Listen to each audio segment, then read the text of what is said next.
Hello, live stream folks on YouTube. We'll get things going in a few minutes, but I just wanted to say hello first of all. And forgiveness in advance if I'm mostly looking this way, because this is where my presentation is. Anyway, I'll try to glance over at you guys as well a bit.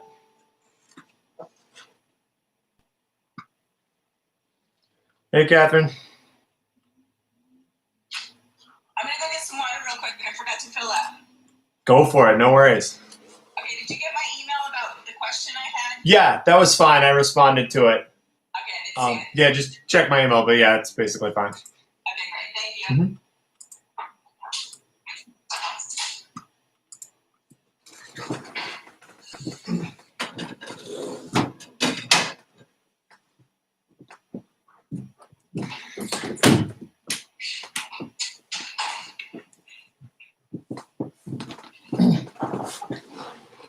The sun is shining today.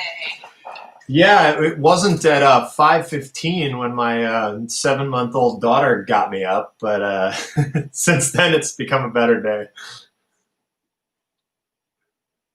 Well, I was just out. I have a passion fruit bush. Oh, yeah? That is ginormous, but not very many bees. It is a self-pollinating passion tree bush, but I hand-pollinate every single flower. Huh. With a little paintbrush, and I have passion fruit throughout the whole year. Nice. That's exciting. Yeah, put it in my water, make jam, blah, blah, blah. I grew up in Minnesota, and that's not the kind of thing people normally say there.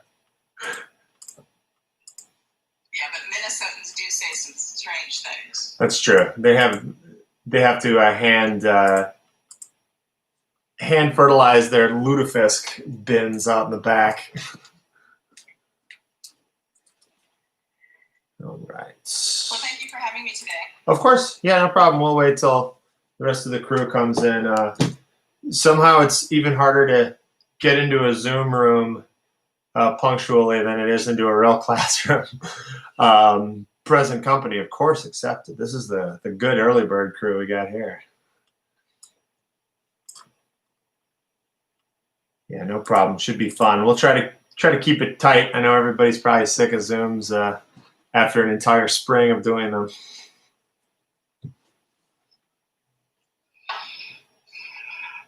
I did an Instagram live this morning with Nice. the North Redondo Beach Business Association. That was fun. Nice. Yeah. Nice. That's Instagram, my wife is very into it. I just haven't been able to bring myself to care that much yet. There's so much to do. Yeah. There's so many things.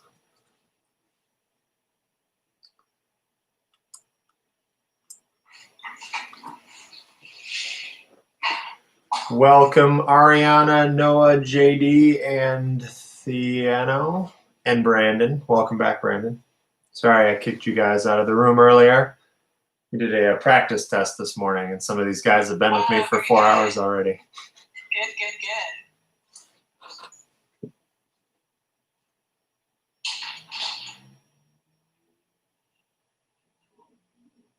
Okay, well, I hid that slide, so let me unhide it, if you're okay with it.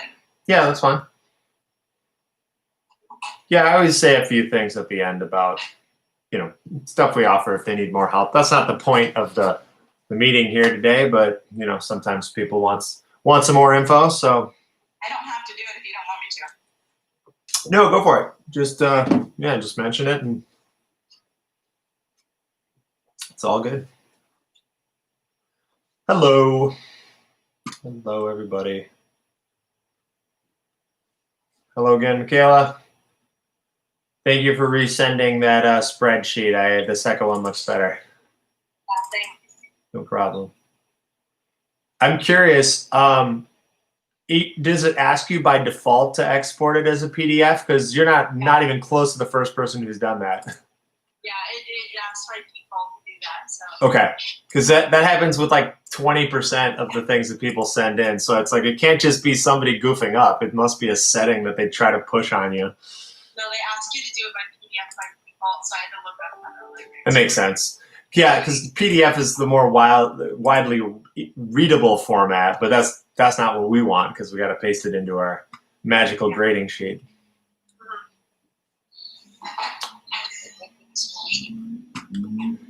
Welcome, Nathan. Welcome, M. Tiagi. I love the names that people put on their thing. It's mostly like, their name, but somebody in a Zoom I had last week came in with their name as War Machine. Like, you're just a big Don Cheadle fan from Iron Man, or is this more dire than that? All right, I can probably get out of this pre-window here. Hello to those joining us on YouTube. We'll get things going in a couple minutes. And since you YouTubers will not have as many cool visuals on display as we will in the Zoom room, if I haven't already sent you the handout, just email me and I'll send it to you after the meeting so you can see any visual jokes that we're making that you might be missing. But you'll get all the dialogue as well.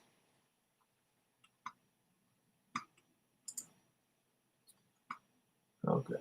Great group here. Hey, Lori, Taryn, hey, Rishi, Yuki, Dixon. Welcome, everybody.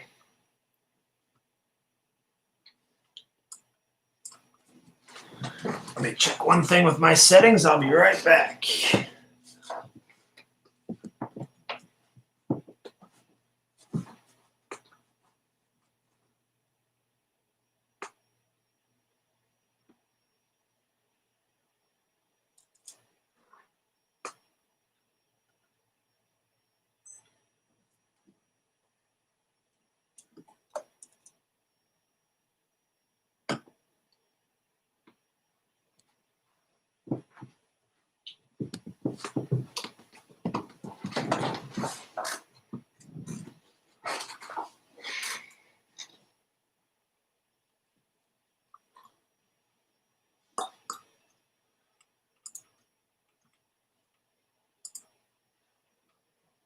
All right, welcome Eric, Jill, and everybody else who's joining us.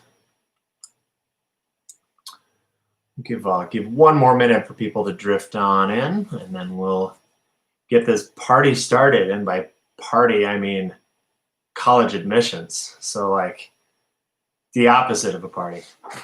But it's still gonna be fun if we do it right. That's what we'll try to do today.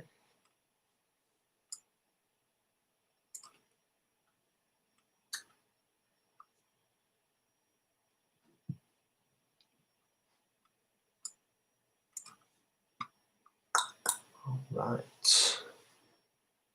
Okay, well, cool. I am going to go ahead and get started. I assume we'll have some more people drifting in as the minutes tick on, but I know you guys want to get out to the beach now that we can go to the beach again.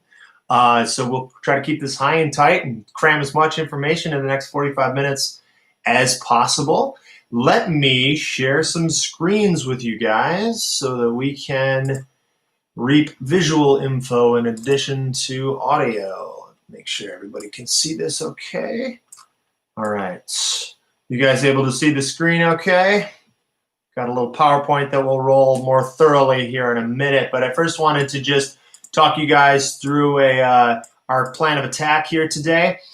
This agenda will be visible for a little bit until I load up our PowerPoint.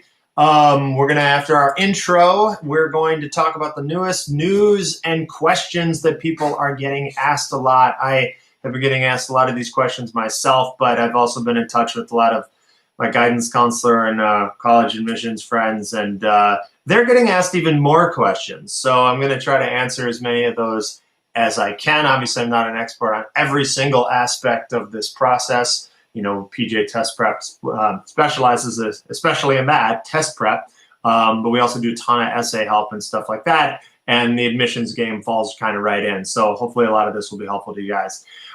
We also have a special guest today, Katherine Graham. Katherine is there with a spectacular headshot. Oh, and a pretty good regular shot too. She's going to tell you guys about financial aid. That is one thing that I'm not very good at, and so I brought in a pro to take you guys through what is changing, if anything, and what this is all about, what you guys should be doing this summer. And then we're going to get to, of course, the big thing: what should your summer plan be? In no particular order. We've got some things you guys should be working on. And finally, at the end, we'll do a little Q&A. First, before I get things too far, though, let me try to see as many of you as possible. I want to know what year you guys are representing. I know some of you already, and I assume we're getting a lot of current juniors, rising seniors, but let me just poll. Raise your hand or do that, raise your hand emoji thing in your chat if you are a junior currently about to turn into a senior. Is that most of you, I suspect? Okay, a lot of people, great. Great, let me give another minute for those people to find the button they're supposed to mash on their keypad. Ooh, a clap from the Gucci's. Thanks, guys. All right. Anybody here a current sophomore going to be a junior in the fall? Imagine we might have a few of those. All right, cool. Dixon, Noah. Anybody else? Okay. Anyone younger than that? And I'm going to mention, in case you guys have younger siblings as well, and so forth, and you can pass this along, but I'll spend less time on stuff that's not as applicable to our group. Okay, perfect. So, cool. Well, great. That is very helpful, and that'll help us kind of guide things along. But of course, please ask questions at the end of anything that we miss. But that's going to be our agenda today. And without further ado, let me just jump right into our kind of introduction. I'm Paul Jury from PJ Test Prep, also known as PJ.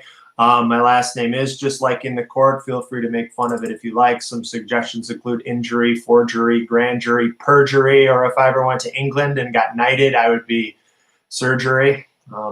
But we can't travel right now, so my days of being knighted are dashed.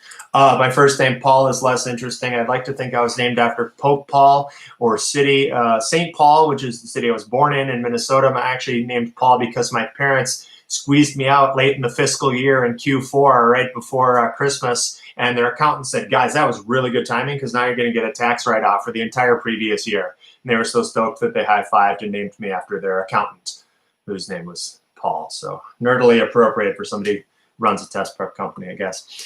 In any case, you guys can always reach me. My info's in the packet here. But I want to talk about what you guys are here for, which is our groovy presentation about what the heck is what that H stands for, is going on with college admissions this year and every year. The good news is a lot of the things that you've been taught over the years before the apocalypse happened in 2020 will still remain true. Just some of the scales are shifted a little, and there are some new things that are coming in, but I'm going to try to shed as much light on that as we can, and Catherine's going to help me.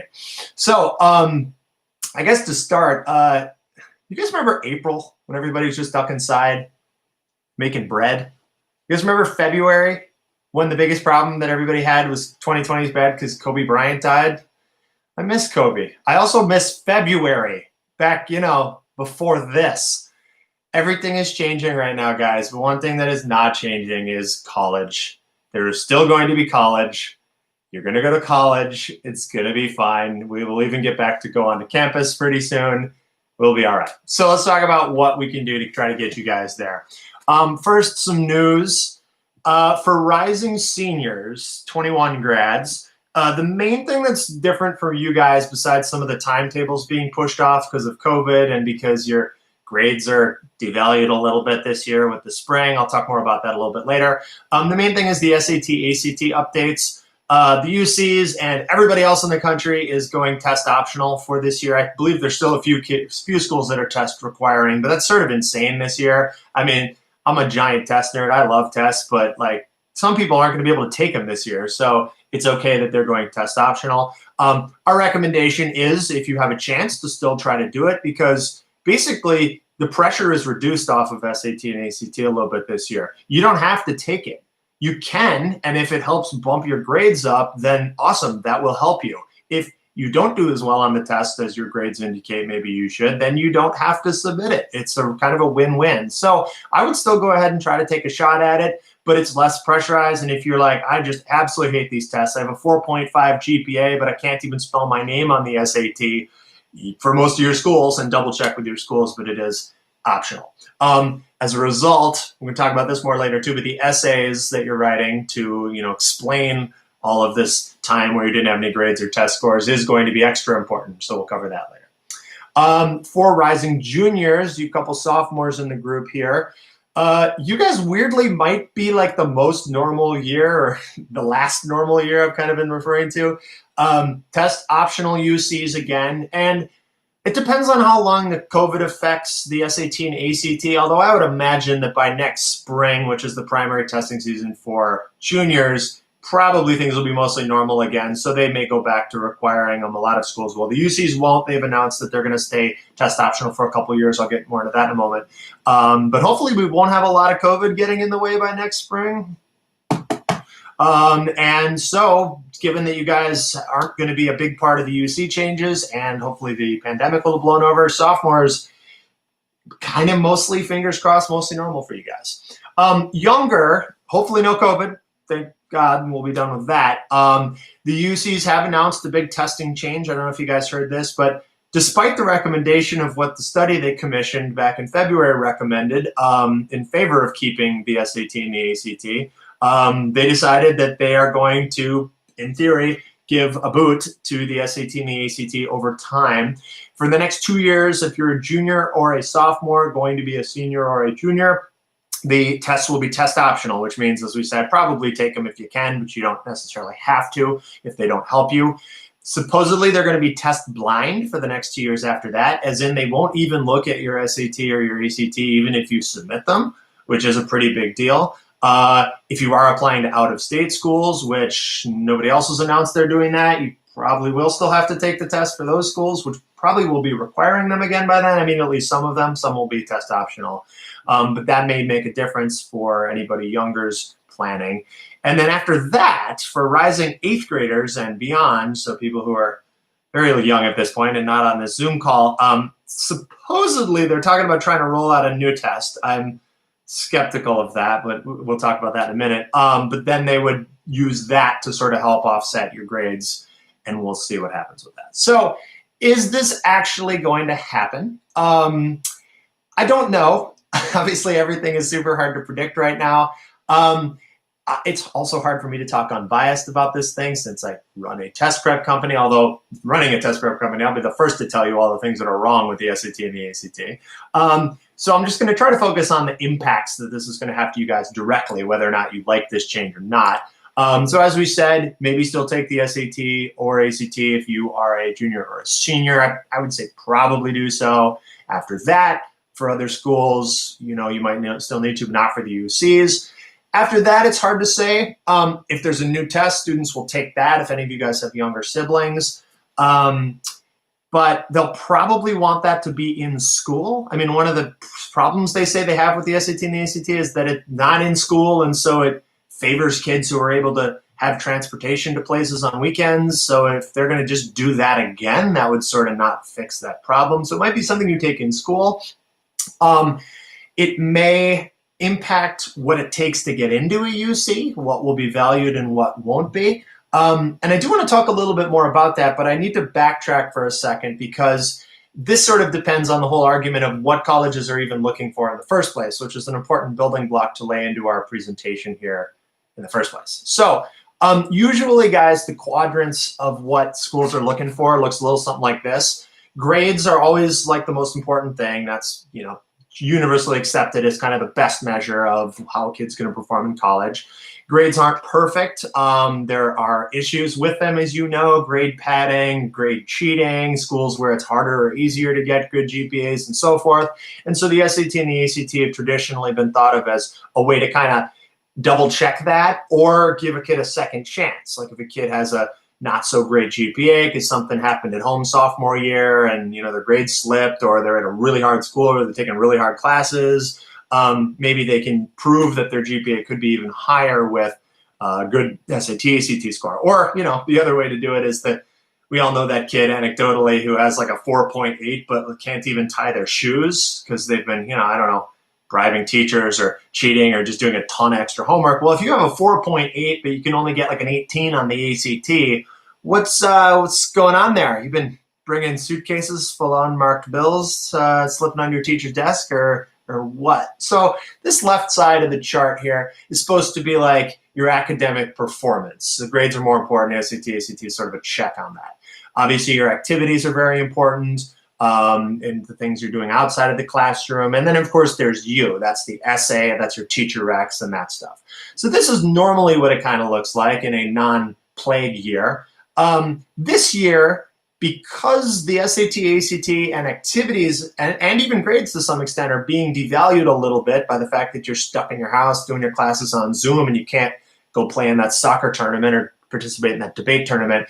The only one that's not being devalued is who you are, what your essay is about. A lot of schools will have a quote from a TCU counselor later talking about the narrative that you create about, and I'm going to say this again and again, but don't write your essay directly about COVID, but like what you did with that time, may show something about you that can really help push you up.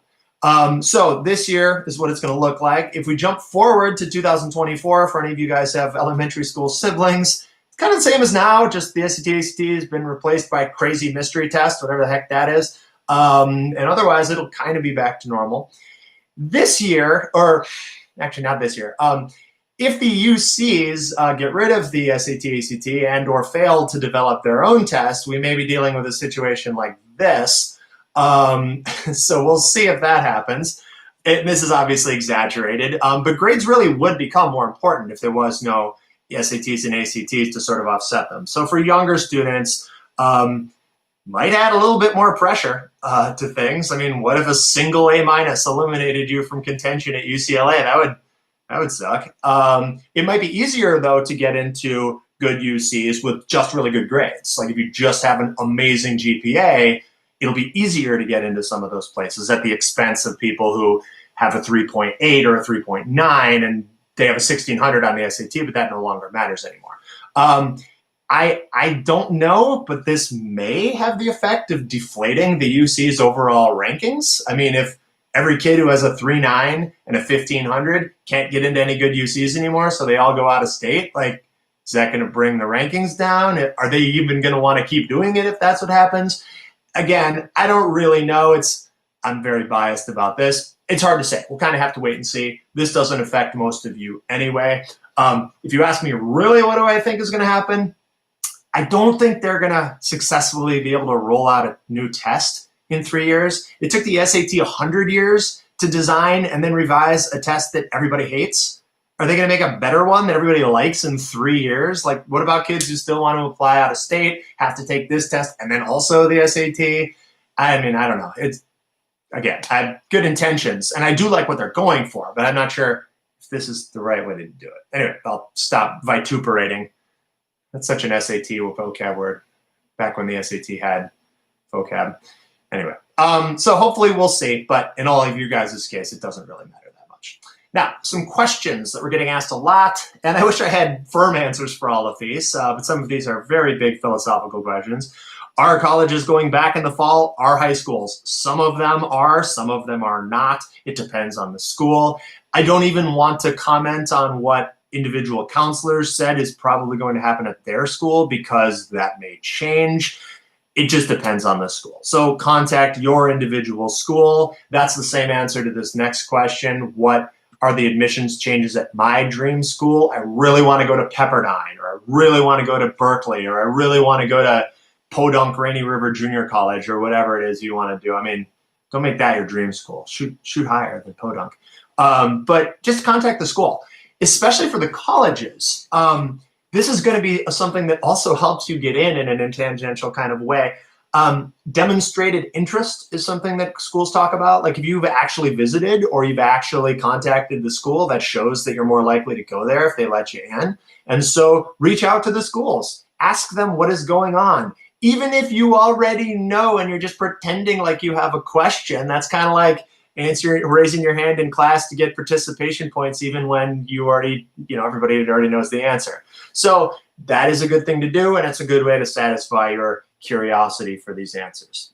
Another big one that teachers have been talking about, and my counselor friends have been saying, everyone's asking them about this: how are pass, fail versus letter grades going to look to colleges, and what to choose? Generally, the short answer is if a certain grade is really going to hurt your GPA, then I would go the pass fail. But if it's not really going to affect it, or of course, if it's going to help it, I would do the letter grade. Here's the thing to relax about, though. They're going to be so lenient about this. Like, they know how strange it's been this spring. And if your GPA is brought down a little by a grade you chose and you feel like you made the wrong call, it's not going to sink you. Like, especially if you talk about why you got that C in that class in the spring, like, they're going to probably let that go. Here's the TCU thing I was talking about. For students whose high schools enact a pass no credit grading policy, TCU is going to focus its academic review on curricular choices, so the choices of the classes you're choosing to take, which you still do have control over, and narrative accounts provided by teachers and counselors and by you in your essays. This is going to help shape that picture more. So if you're worried about anything with your grades over the summer and the spring, I would say worry less about that and instead focus your energy on thinking, what can I do about that? Can I reach out to a teacher or a counselor who can comment on that in an interesting way that can help me?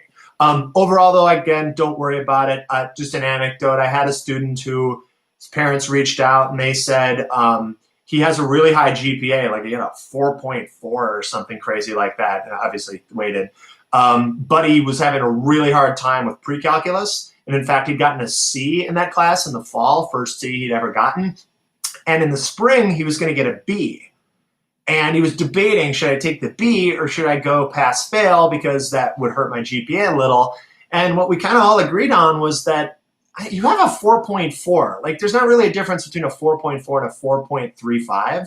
So take the B, show how you improved from a C, and then your GPA is still really good. What's the big deal? So there are times when a grade tells more than a pass fail does, but it's totally okay to hide behind the pass fail if what they would see underneath the cover is kind of ugly. So depends on the case, but don't worry too much. It's not as big a deal as a lot of you guys think it is. Should I take the SAT, ACT if my school's test optional? We covered that, but probably yes, because it can't hurt you. Will the SAT, ACT actually happen in the fall? I've been burned before. Probably with asterisk. My 3 asterisks for this mean that, yeah, things are uncertain right now. No one knows what this crazy virus is going to do. We are on the upswing, although a lot of knuckleheads are going and having 300-person pool parties, and so we may face a little bit of a resurgence, and they've predicted that. So it is certainly possible we could have more COVID impacts in the fall.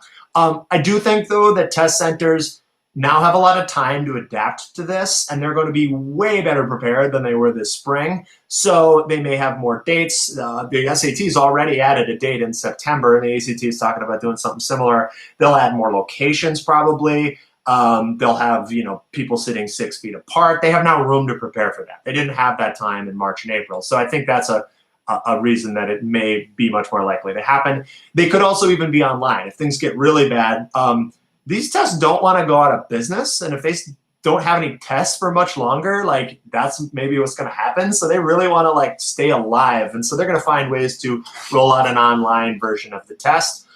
People are asking what that format's going to look like. How the heck is that going to work?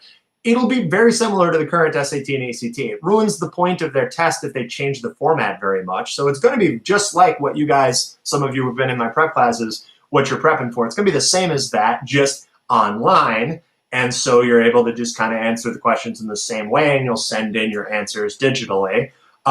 Will these tests be fair and secure that way? Probably not, but that's their problem. I mean, it's going to be what it's going to be. They're going to open themselves up for some problems, which is why they would much prefer not to do it this way.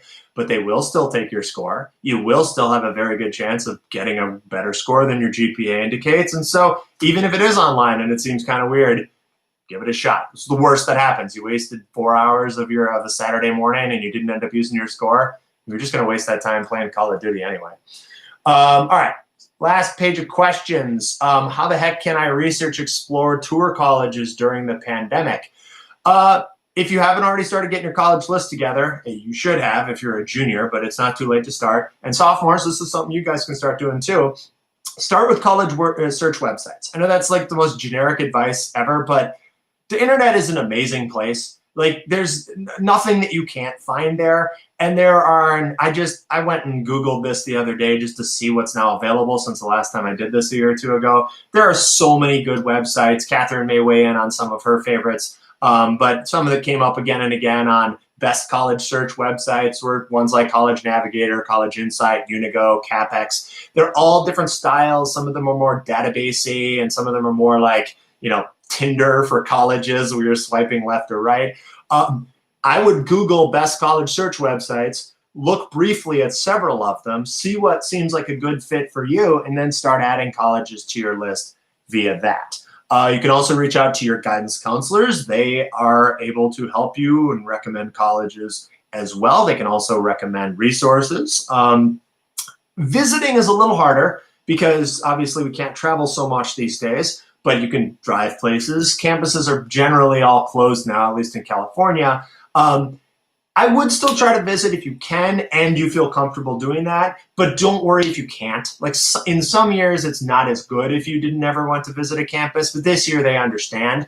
Do contact your college in some way though, so you know that they know that you're interested. And there's virtual tours and stuff as well. Like there's all kinds of ways. All these colleges know what's going on. It's not like we just invented the webcam. So they all have college tours. You can get a sense of your schools that way, and you can certainly let them know that you've been doing that. So those are some of our questions. One question I don't have good answers to is financial aid, how it is changing and what you guys should be doing. So I want to turn it over now to Katherine Graham, who is our local financial aid expert and founder of the Financial Aid Shop. Who's going to talk to you guys about some tips on dealing with all this right now and some plans for debt-free college education. I think I'm going to have to bust out of this PowerPoint so I can share my screen with you, Catherine. Give me 1 second. I'm going to make you the host, if that's cool. Here we go. And then just, if you click on my picture afterwards, you'll be able to make me the host back. Okay, so I think you're the host now, and see if you can share your screen. I think we're good to go. Perfect. Okay, take over, Catherine. Can everybody see my PowerPoint here? Is it good to go? Yeah, it looks like it is. Okay, so hello everybody. How are you? Thank you for taking your time on a Saturday. Paul, I think you offered some great advice. I've worked for colleges and admissions and financial aid offices my entire professional life. I actually gave campus tours as a college student many, many moons ago. So I thought you offered some really great advice. Thank you. So what I'd like to do in the short amount of time here is give you a quick update on the landscape and offer you 5 tips. Now I've added a 6th bonus, and it was really hard to decide because I have hundreds of tips. Like Paul, we're just eager to get all of our information out, but we know that you're overwhelmed, so we're going to go ahead and get started. And what I'm hopeful to provide to you today is how you can use your summer to get organized and started on your financial aid journey to complement your admission journey. So very quickly, a little bit about me. I do live here in the South Bay. I've been presenting at college financial aid nights at many of the high schools and middle schools here in the South Bay for many, many years. I am a college financial aid expert, having worked in the field for 25 plus years. And while we are not traveling now, I do consulting for colleges and universities in financial aid and admissions. So I'm very current on what's happening, and I help colleges do a better job in getting information to their prospective students. So just a few of the schools that I've worked for in admissions and financial aid: LMU, USC, Whittier College. I've also worked at several colleges and universities throughout the United States. But my company is the Financial Aid Shop, and I'm really excited to be sharing my years of experience with families here in the South Bay and across the country. So my intention today is to give you a quick update on the higher education landscape. I'm going to give you some must-knows. The must-knows will have the little orange piggy bank here, because at the end of the day, what I'd like you to be able to do in your college search process is keep an eye on affordability and financial fit. We want your students to graduate with as little debt as possible, and as parents, we want you to protect your retirement. and minimize your debt as well. And it is possible to go to college debt-free, but it does require planning. And we'll talk a little bit about some of those tools in today's presentation. And last but not least, we'll have some questions at the end. So let's very quickly go into some college financial aid landscape issues and concerns. Now, I don't want to scare you because there are solutions, but I think it's important as families planning for college, you are aware of some traps that I want you to stay away from. So first and foremost, it's taking longer for students to graduate from college. So as you're looking at the colleges, one of the important things to keep track of is what is the college's graduation rate. Now, in the olden days, when I went to school, and perhaps when Paul went to school, we would be able to graduate in 4 years. But now the data is tracking against 6 years, and many organizations are tracking against 8 years. So this is a quick snapshot that says that students that are going to a community college are graduating at a rate of 49% after 6 years, 51% if they attend a CSU, and 84% of students that start at a UC are graduating in 6 years. Now, this is an affordability conversation. The goal is to attend a school that you can get in and graduate from as quickly as possible, because the longer you stay in school, the chances are you're going to have to borrow more money and it will cost you more in the long run. So we want you to really be aware of graduation rates and the pitfalls that students are having as they're negotiating college today. The second thing that I want to bring awareness to is that students are defaulting on their student loans. And this is going to be a huge problem, and we don't want you to fall into that trap. We want you to only borrow what you need, and make sure that if you are borrowing, that you understand what your career objectives are, and that your income is in alignment with your ability to repay your loans. So here's one of the things that I think is important for every student to know about projecting student loans. I talk to families all the time, and they say, oh, I'm only going to be borrowing $5,500. Well, your college and university, when you apply for financial aid in your senior year, is going to perhaps offer you a maximum of $27,000 in financial aid. Now, this is a lot, and it's important for you to understand freshman, sophomore, junior, and senior debt, and if you need a fifth and sixth year, how that will impact your loan indebtedness as well. Now, currently, for this current year, the interest rate is much lower than 4.53. It's actually dropped to about 2.5% for 2021, and the student loan interest rates change every single year in July. So it's important to keep an eye on this student loan debt maximum as you're looking at colleges and universities, because this is very real for our students here in California.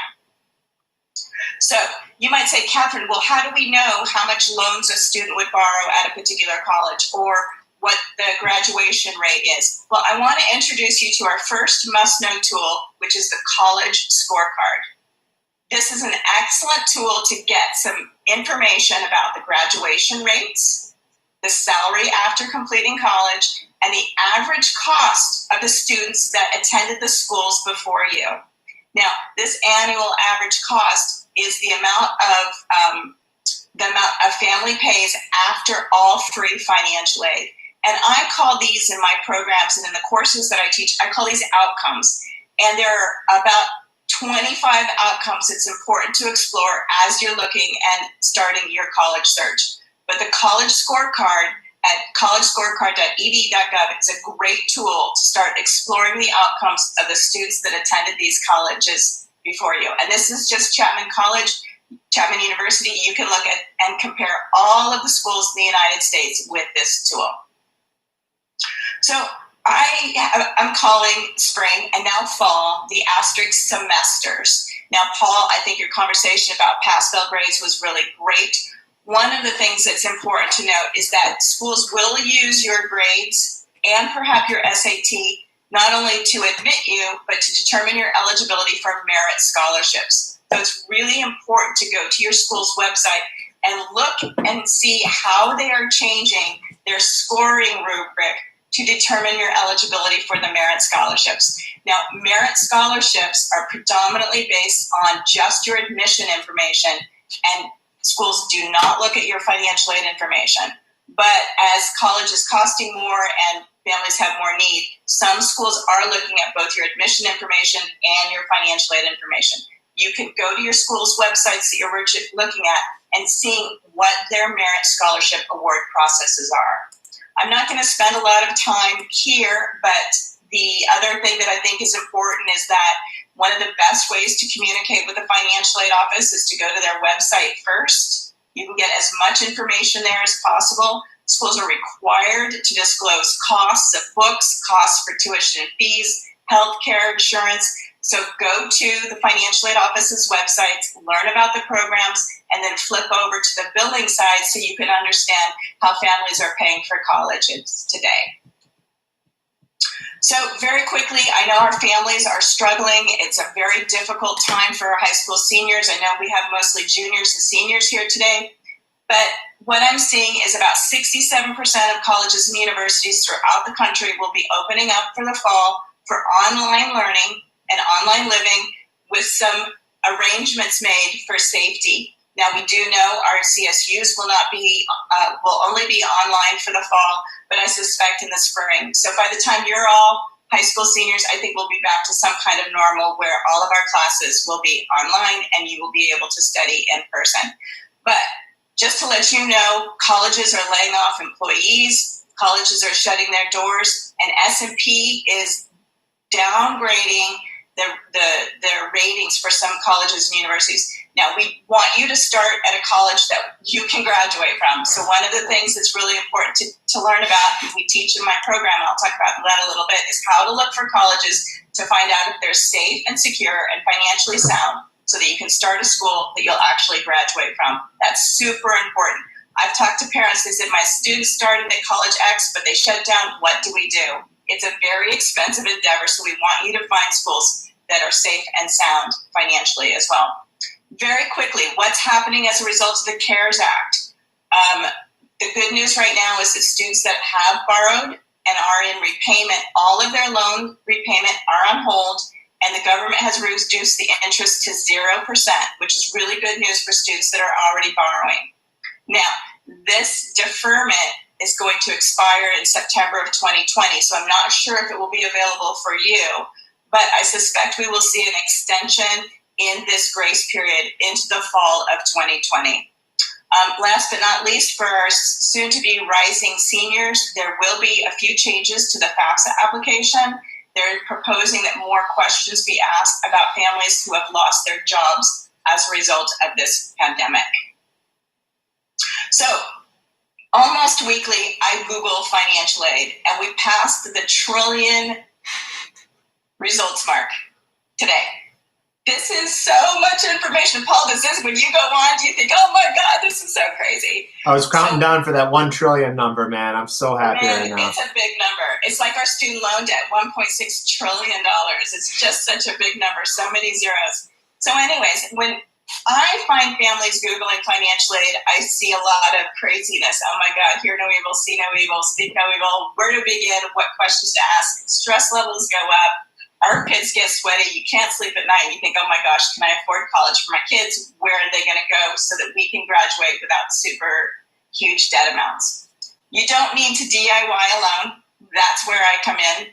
And you also, I'm going to make a call. You don't need to pay thousands of dollars for a financial aid consultant to do the things that with quick and simple trainings, you will be able to do yourself. So save your money for books and supplies and continued tutoring, but there are ways that you can learn about financial aid without breaking the bank. These financial aid consultants that are charging thousands of dollars will tell you it's hard, but it's not. You just need to know your vocabulary and get some tips under your belt. So Googling financial aid, don't do it. It's too crazy. So very, very quickly, I know that we are on a short amount of time. Like I said, I have hundreds of must-knows, and Paul and I talked. We had 15 minutes, so I've got 4 more with one bonus tip for you. I did not include in my must-knows 5 tips that I have in my free guide that's available on my website at thefinancialaidshop.com. I have 5 brand new tips in there if you'd like to get more information about how to talk to your kids about college, financial aid, and money, how to save, taxes, all kinds of good information there. So let's go ahead and get started. And here's college planning must know number 2, the FAFSA. The FAFSA is the free application for federal student aid and is completed for the first time in the senior year of high school. And the application is available on October 1st. Now, you don't have to complete it on October 1st, but you want to be ready to go to complete it as quickly as possible. And there are deadlines. At the latest, here in California, you want to complete the FAFSA by March 2nd of 2021. But each school will have their own deadlines. Some schools, if you apply to a private school, will have different deadlines for different stages of their application process. So if you're applying early action, they might have a different application deadline for the FAFSA. If you're regular decision, there's different deadlines. So it's important to understand the dates and deadlines that the school is requiring for your FAFSA. Now, the FAFSA is free. You should not have to pay to have the FAFSA completed for you. And let's see, if you want to practice with the FAFSA, here's a sub-tip to tip number 2, is that you can go to studentaid.ed.gov and you can ask for a paper copy of the FAFSA for 2021, and you can see exactly what the FAFSA questions are for this current cycle. Get a paper copy of it. And it will help you navigate and learn about what questions are asked for parents and what questions are asked for students. So this to me is a super important tip, and I love working with families as early as 8th grade because financial aid planning and preparing for a debt-free college education at a minimum requires 3 years, because your financial aid eligibility is going to be based on your tax returns that have already been completed 2 years ago.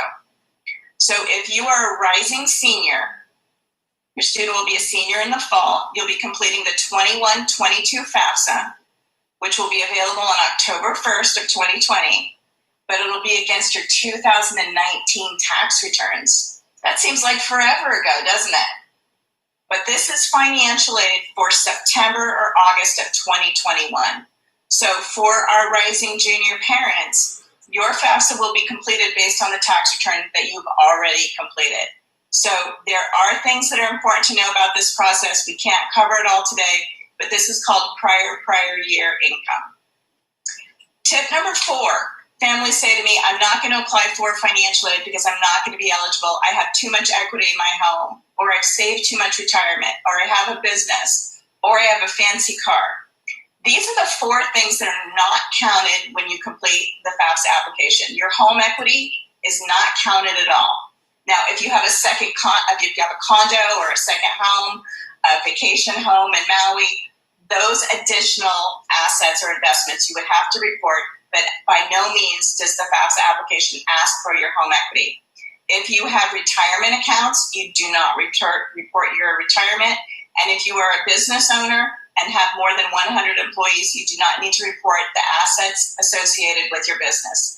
And last but not least, you do not need to report any of your possessions, cars, jewelry, or other tangible items. So tip number 5, this is the methodology. This is how financial aid works, how colleges determine your eligibility for financial aid. The cost of attendance, you can find on every school's website, is tuition fees, room and board, books and supplies, personal and miscellaneous expenses. There's a cost of attendance typically for living at home, living on campus, and for living off campus. So you take the cost of attendance and you subtract the expected family contribution, and I'm going to give you how to figure out that expected family contribution today, equals the amount of financial aid that you're eligible for. So this is the general methodology. This is the important must know, and this is how schools will determine your eligibility. So if your demonstrated financial need is less than the cost of attendance minus the family contribution, you'll be eligible for financial aid. So Paul, if we have time, can I give a quick example? Yeah, go for it. Okay, so let's say the cost of attendance is $35,000. That's about what we're paying these days for a CSU or UC. And your contribution, the federal government determines your contribution is $35,000. You don't have any demonstrated need. It's a flat zero. So all your student would be eligible for would be merit scholarships and non-need-based loans. But let's take the cost of attendance at $35,000, and subtract an expected family contribution of 0, which means the federal government does not think you have the income or resources to contribute to your son or daughter's education. So if we took 35,000 minus 0 equals 35,000. You all with me? So in this example, you would be eligible for $35,000 of financial aid that would be made up of grants and scholarships, work, and student loan programs. So this is how colleges and universities work to determine your eligibility. Now, the only thing that you can truly control is part 2, your expected family contribution. You can control this by planning as early as possible, understanding the methodology. So, how many of you want to know how to get your expected family contribution? Yes? Okay. So, the part that you can control is the expected family contribution, and I'm going to give you the tool where you can go today, tomorrow, in 2 years, once a year. Every time you have a job shift, you lose income, you lose assets, you gain more income, you get more assets. And this tool is my bonus for you today. How many of you have heard of the Fafsa Forecaster? Can I see a show of hand? Anybody heard of the Fafsa Forecaster? Well, this is where you can go to enter in your students' income and assets and your parents' income and assets, And once you enter in all the information, you can also type in the cost of attendance for the different colleges and universities you're looking for. And it will tell you whether or not you're eligible for federal financial aid. And if you're not eligible for federal financial aid, I encourage you to not give up because it's just one source of financial aid. But in page 5, in little tiny print at the bottom left-hand corner, there's going to be what's called your EFC. It's super small. Many families miss it. But this is what the government believes that you could contribute to your son or daughter's education for 1 year based on the information that you use today to complete this form. You can estimate, you can project, you could use your actual 2019 income taxes, you could do your 2020, but you can use this tool to determine your federal government's EFC that can help you plan and figure out whether or not you can afford to send your kid to college or what the federal government thinks that you can pay. Now, this is just one tool. There are many others. And unfortunately, we don't have enough time to go through all of the tools and all the resources, but this is one that I think helps families do some planning, and it's good to know what the federal government thinks that you can contribute to your son or daughter's educational expenses. So then you can go back to this formula here, get the cost of attendance for the schools that you're looking at, subtract the expected family contribution, and then you'd know what your demonstrated financial need would be. Does that make sense? I know we're going really fast, but these are, I think, really good 5 must-knows. So that's the Fafsa Forecaster. If you just Googled Fafsa Forecaster, it will come right up. And again, you want to go to page 5, bottom left-hand corner to get your EFC. I don't know why the federal government hides it. It's kind of crazy. Anyways, that's what I have to introduce you to some financial aid tools online to give you some food for thought about student loan indebtedness, getting the outcomes of students that have attended colleges before you. If you'd like to stay connected with us at the Financial Aid Shop, I post regularly on Facebook, the Financial Aid Shop. I have a Friday Financial Aid newsletter where I'm providing at least 4 tips every Friday. Families planning for college, or if you already have kids in college, I offer a live financial aid Q&A every Thursday night from 6 to 7. I answer crazy questions that families get about college financial aid, and I do have a free guide, 5 college planning steps to getting financial aid and plan for a debt-free education. All of these resources are free. And if you're interested in additional resources, want to maximize my 30 years of financial aid experience above and beyond these free resources, I do have an online program that I'm offering at super sale right now for $197 because I know that access to college counselors and high school counselors is limited, and I want to help as many families as possible during this very difficult time. My website is thefinancialaidshop.com. So that's really all I have, Paul, today. I hope I've been right on time. Looks like I've done a pretty good job here. Phew. Wow. So I will go ahead and stop sharing.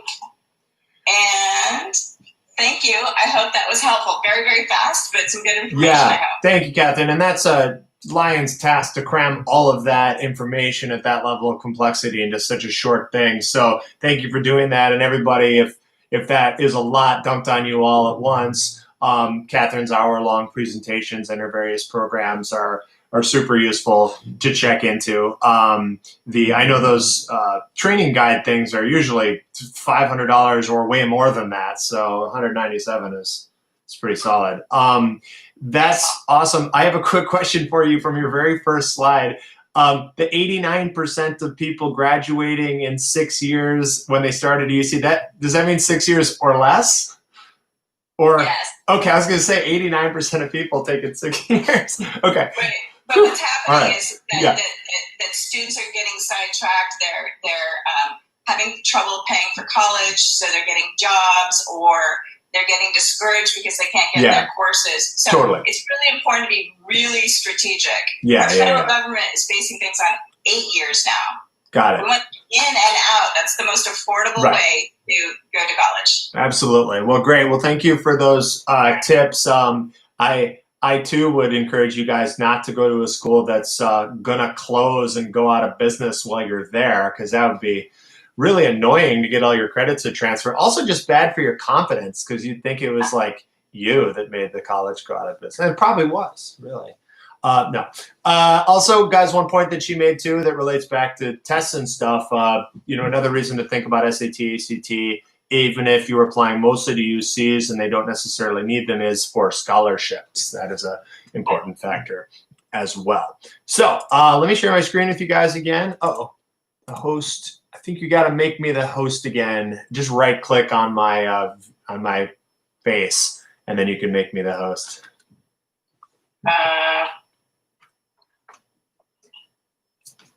What do I do here? Just right click on my face or on me, and then say make host. There you go. Did that work? Okay. Yeah. Cool. All right, cool. All right, guys. Well, cool. Let's go through one last thing here before we open to Q&A, and that is, hold on, I gotta fix something on my machine. What should you do this summer? So first, as I've said, if you haven't been doing this already, guys, build that college list. Get those names, get schools on your list that you're actually going to apply to. That can help you figure out which tests you need to take. We'll talk about basing your decisions on this list. If you haven't started this already, it's, you guys know the process. You're entering things like the majors that you might go into, the size of the school that you prefer, how exclusive or prestigious or competitive a school you're looking at, where the location is, how much it costs, and so forth. Build the college list with help from those websites, with help from advisors, with help from whomever, from your neighbor who totally went to Pepperdine and says it's totally awesome. Then narrow down this list for you juniors who are going to be seniors this year to a list of 6 to 16 of them that may actually apply to. Now, don't get me wrong, I'm not suggesting you apply to 16 schools, although some of you are going to do that anyway. I would recommend, 6 at least, so you can get 2 in the reach category, 2 in the target category, 2 in the safety school category, or it can be 9 if you're doing 3 of each. But I'm just talking about schools that you may very well apply to, so that you can figure out what the rest of the stuff you need to do on this list is. Number 3, based on these college requirements, make your SAT or ACT plan. If you are a junior who intended to take the SAT or ACT this spring but didn't get a chance to, my recommendation would be August's SAT, September's ACT, possibly both. We always say colleges are just going to accept whichever one you did better on. Why not try both? But maybe you only wanted to focus on one, in which case pick one of those. And then you can do your retesting in October. Deadlines usually are fine with October. They definitely will be this year, and you can, if you have to, use later dates as fallback options. We're doing a full presentation on SAT versus ACT and a bunch of tricks and strategies about how to improve on July 11th. That's on our website as well. I think some of you have already been to that one, but if you want more information on those tests specifically, we'll cover that then. Grades and activities, two other big quadrants of your things. Obviously, these aren't things that over the summer, well, especially not grades, gain a lot, but think of ways that you can be creative this summer. Do something special. Maybe you have some time now that you can't play your sport or something. This would be a good time to teach yourself Swahili or, Ajax coding or something like that. I think Python is big right now, right? Think of stuff you can be doing with your summer. And again, if you're like, no, I have a job that I have to go to. I work at CVS and they're still open. Fine. That's an activity as well. But if you do have time on your hands, be thinking of things that you can fill that academic void with that might look good to schools. More importantly, that you're actually passionate about. If you're just saying that you're teaching yourself coding because you heard it looks good on applications, they're going to know that. It should be something you actually care about, and then you'll actually do it maybe too. Work on your essay. We're having a full presentation on that on the 11th as well after the SAT, ACT one. Again, these are all free, so you guys are welcome to attend if you want to learn more about that. But maybe you write that essay about that something special that you did, something we've been talking about in that essay about how you definitely should not write directly about COVID, like, oh my God, COVID ruined my junior prom, woe is me, like no one cares. Everybody is going through this. Writing about COVID is like writing about going to high school. I go to high school and I work hard at high school. You should let me into your college. Like, you're not differentiating yourself from anybody. So don't write about that directly. That being said, you could write your essay about what happened as a result of COVID. The thing that you got into. You got a job at triaging online patients, and that made you more interested in epidemiology or something along those lines. So, or one kid had a story about how he works at, I think, CVS, and he got punched by some lady who was freaking out during the toilet paper wars of late February or late March, early April. And he learned a lot about, human nature. Humans are panicky creatures. And so you're not really writing about the pandemic. You're writing about a response as a result of it. We also have staying in touch with teachers and counselors for general guidance, of course, but also these are the ones who are going to write your recs, and they have 500 of them on their plate, and the person who's been in touch with them over the summer, or whose name at least they know, is probably going to be higher on the list when they still have a modicum of creativity left. So do keep in touch with these people. They're awesome anyway. They can help you. You don't need to keep in touch with all of your teachers, just the ones that you care about.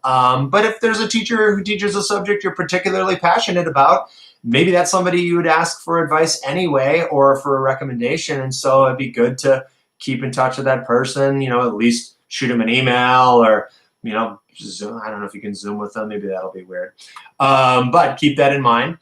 And finally, guys, relax. Like, it's going to be okay. I know things are bonkers and all of the prep you thought you were doing for the past years suddenly seems like it's called into question. But like I said at the beginning, you're still going to college. Colleges still want your money. Like, some of them are in danger of going out of business. They're like desperate for people to apply there. And so you're still going. You're still going to apply mostly the same normal way. Yeah, there are some quirks. That's what this kind of thing is for. But it's going to be okay. Just relax. Do the best you can. And if you're not performing 10 out of 10 in every single one of these different possible categories that we've talked about, it's okay. Nobody's perfect. Just do you. If one of these things seemed like something you could be doing with your summer, make moves forward on that, and that'll put you in a really good place. So before we get to the Q&A, other ways we can help. As I've said, guys, PGA Test Prep always has these free seminars. This is the first one we've done on COVID admissions. Luckily, it's the first time the subject's ever come up. But we all the time do these ones on essays and SAT, ACT. We have more in the fall that theoretically are scheduled to be in person. We'll see. But I'd love to get back into the Holiday Inn Express and Hermosa and do them. We are doing the July 11th one online, though, so you're welcome to join us for any of those. We, of course, have SAT classes, ACT classes, essay classes. Our schedule is on our website. I believe it's also in the back end of the handout that you guys got. But if you are looking at taking these tests over the summer, we have a class for SAT and for ACT. They both start after 4th of July and might be a good way to use your summer to put yourself in a better place for scholarships and so forth. We're also teaching our usual essay class, which is extra popular this year, as you might imagine. In this class, we bang out all 4 of your UC Insight essays as well as the Common App essay. And so it'd be nice to have those done in August and looked at. I'll be reading all of the essays and stuff and making sure they're not embarrassing for you. So that's another option if you need help. And finally, we have a ton of tutors who have been helping kids, learn pre-calc from scratch or figure out how chemistry works. And so certainly we can just help you guys with whatever subject that you need.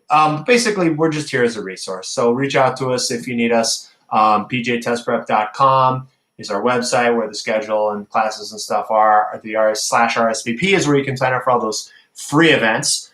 And that is the last page of what I've got here. I want to open this up to Q&A. I already see some people in the chat doing that. So while the rest of you guys are postulating, maybe that'll be the easiest way to do it. Let me unscreen share and then, oh, it was already unscreen sharing. I'm sorry, I forgot to give you guys the visuals for that part. That's okay.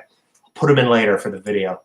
Let's look at the chat though and see what is going on in your questions. I saw one about the subject tests. Are they necessary for the UCs? If by necessary you mean required, then no. If by necessary, do I suggest you take them? Yes, for the same reason that I suggest maybe taking the SAT and the ACT. They aren't needed. And so if you are not thinking you're going to score very well on these tests, especially because you juniors are at a disadvantage because, your AP history test was in May and there wasn't an SAT you could take right after. So now you have to forget all that stuff over the summer and try in the fall. That will bring the curve down though, so that's nice if you can retain some of that. But do it for the same reason that you might do the SAT and the ACT, because if it does yield a good score, then you may be able to use that to help bump up your other numbers. And if it doesn't go well, then you don't have to submit it. And, I always say, what do you think colleges prefer? Kids who do the absolute minimum required or people who do more than the minimum required? So that doesn't mean you have to do it. If your grades are already like above average for the school you want to apply to, you don't need something else to bump it up. But if you do, if you're, you have a 3.9 and the average admittance at UCLA is a 3.9, you need something to bump you over the line. Maybe it's one of these. I've also got a refresher SAT for the test. Anybody who's already taken our class, one nice thing about PJ Test Prep's course is you can retake the same course as many times as you want for free. It's like buying tickets to see Avatar 2, and then you can just keep going back over and over again. You don't have to pay again. So some of you have taken our classes, and you can come to them for free. We will have some free videos on our website, or our YouTube page rather, where you can just do some review. Or, of course, we have these classes if you haven't done classes with us yet. But yeah, there's a lot of ways that we can help you guys free and otherwise, and there's other resources online as well. The essay portion of the SAT and the ACT, same thing. The UCs in past years have required it. So since they're not requiring the test, they're obviously not requiring the essay either, but it kind of falls into the same boat. Again, if it doesn't go well, fine, but it's good to show that, yes, I can actually write. If you know that you absolutely suck at writing and there's just no hope for you to ever learn how, you can always skip it because, again, it's not required. But I would put that in the same boat as the SAT 2 subject tests. And also, share the screen of what to do during the summer. Oh, someone's looking at the attachment. Thank you, Noah. You tried to warn me that I was just not even sharing my screen with you, and I ignored you, and now here we are. What other questions can Katherine or I answer for you guys, if anything? Feel free to unmute yourself or type it in the chat. If not, I thank you guys so much for being here today. Thanks for taking, it looks like, a whole hour out of your Saturday sunny afternoon. There is still time to go to the beach. I'm going to try to do so. But thank you guys for having the patience to stick around with us. And I appreciate that. Yes, you guys are welcome for thanking me in the chat. Katherine, thank you as well. Again, look her up if you want some more depth on that. Those hour-long presentations are able to go a lot more detailed. If you didn't get the handout, let me know. Katherine will send hers around too, so you can look at those. And we thank you guys so much for coming. Hope this was helpful, and we love you. Thank you, guys. Thank you, everybody. Have a great weekend. Thank you, Paul. Thank you.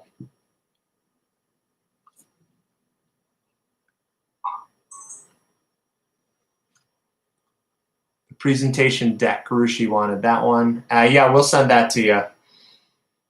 Make sure you get it.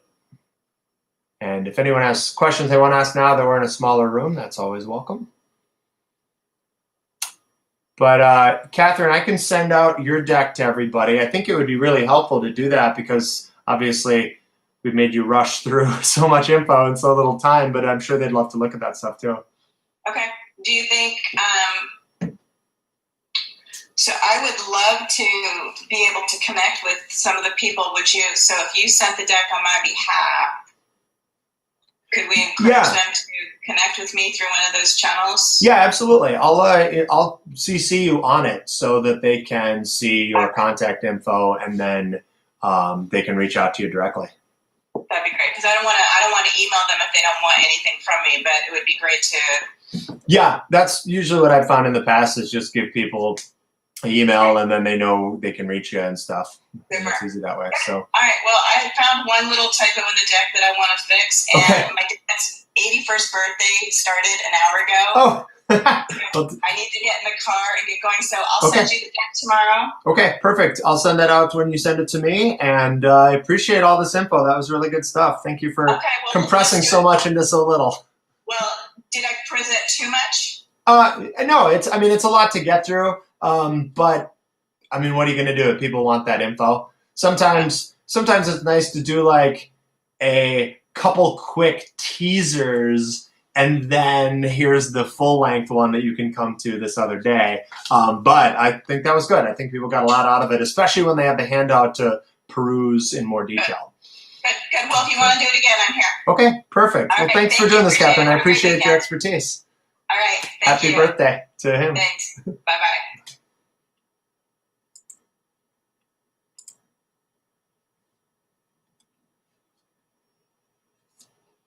Thank you to you tuning in on YouTube. I appreciate it.